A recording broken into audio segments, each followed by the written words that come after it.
It didn't mean much to me until I actually experienced it, Paul McCartney once said, reflecting on a moment that would later become iconic in music history. At first, it was just a passing idea, a flicker of thought. But that spark, over time, grew into a phenomenon that would touch millions worldwide. For Paul, it was never just music, it was connection, expression, and at times conflict. Nowhere was this more evident than in his complex relationship with George Harrison, the quiet genius behind some of the Beatles' most haunting melodies. Their story is not just about collaboration. It's about rivalry, misunderstanding, and the unspoken tension that simmered beneath the stage lights. Few stories in music history reveal the fragility behind genius more clearly than the relationship between Paul and George. McCartney's drive for perfection often clashed with Harrison's desire for creative freedom and spiritual expression. Behind the gleaming facade of the Beatles' success, these fractures grew, shaping not only the band's internal dynamics, but also the trajectory of their legendary careers. Paul's journey began in Liverpool, in a modest household shaped by love, discipline, and tragedy. His father, Jim McCartney, worked as a cotton salesman and had a deep love for music, often playing piano at home. His mother, Mary, was a nurse and the family's emotional anchor. She nurtured Paul's early creativity, encouraging him to explore music, even as the world around him demanded practicality. Tragedy struck when Paul was only 14. His mother died of breast cancer, leaving a void that would haunt him for years. In interviews decades later, Paul still recounted the grief and the sudden responsibility that fell upon him. That loss was not just personal, it shaped his entire approach to life and music. It became the seed from which Let It Be emerged. In a dream years later, Mary appeared to him, softly whispering, "Let it be." That simple phrase became a mantra, a way to navigate grief and a guiding light in his creative life. Paul's first guitar, bought by his father, was right-handed, yet Paul was left-handed. Undeterred, he carefully reversed the strings and practiced tirelessly. Each note, each chord, was a triumph over adversity. This painstaking method was not a limitation. It became the foundation of his unique style, the sound that would later define the Beatles. George Harrison, the young guitar prodigy. While Paul's childhood was marked by loss and musical discovery, George Harrison's formative years had a different rhythm. Born into a working-class family in Liverpool, George attended the Liverpool Institute, where he often clashed with teachers and authority figures. Labeled rebellious, he found little joy in formal education. Yet George possessed a natural gift for guitar, effortlessly replicating complex riffs he heard on the radio. His talent was innate, raw, and precise, qualities that would later prove invaluable to the Beatles. Despite their differences, Paul noticed George's potential. He recognized that Harrison's talent was not just skill, but something rare, a spark that could elevate a band from local fame to global legend. The meeting that changed music history.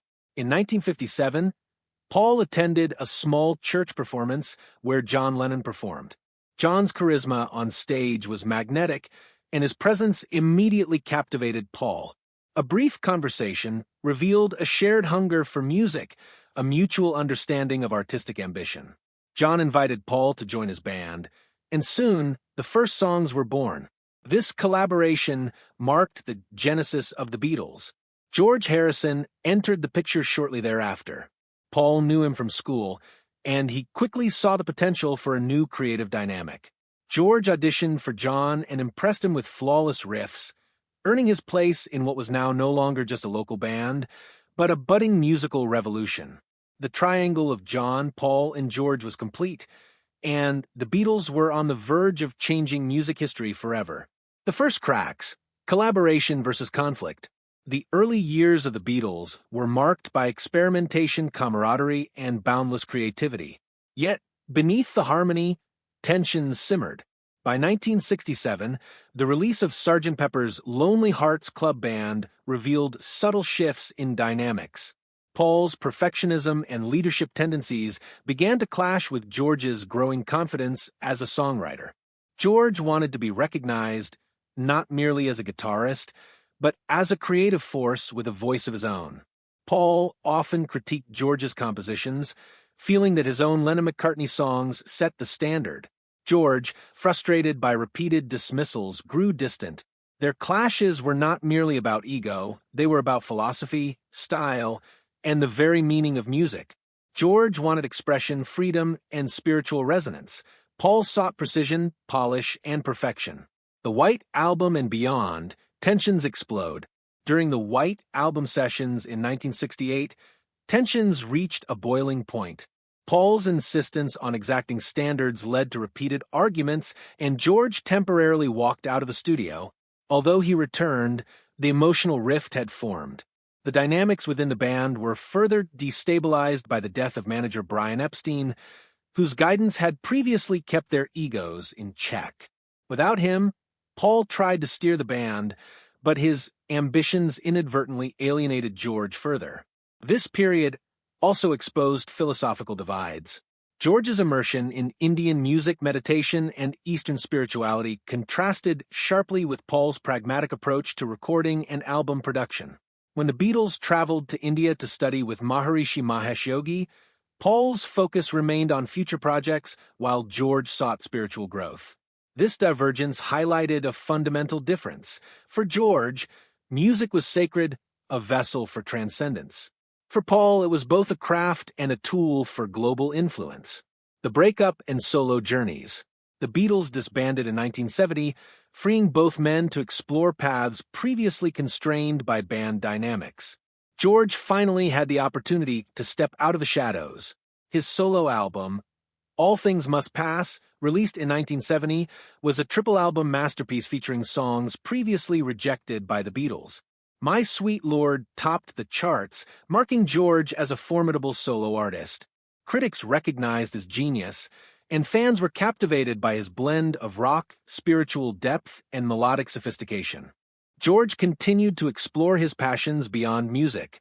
He co-organized the Concert for Bangladesh in 1971, a historic benefit event that brought together Bob Dylan, Eric Clapton, and Ringo Starr.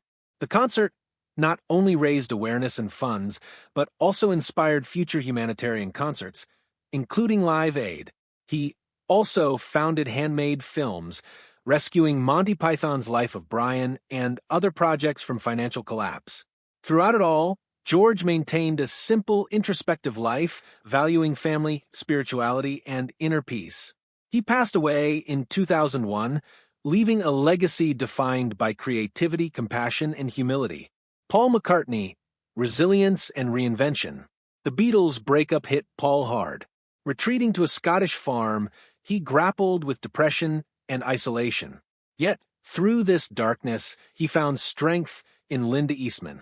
Linda became his life partner, creative collaborator, and emotional anchor.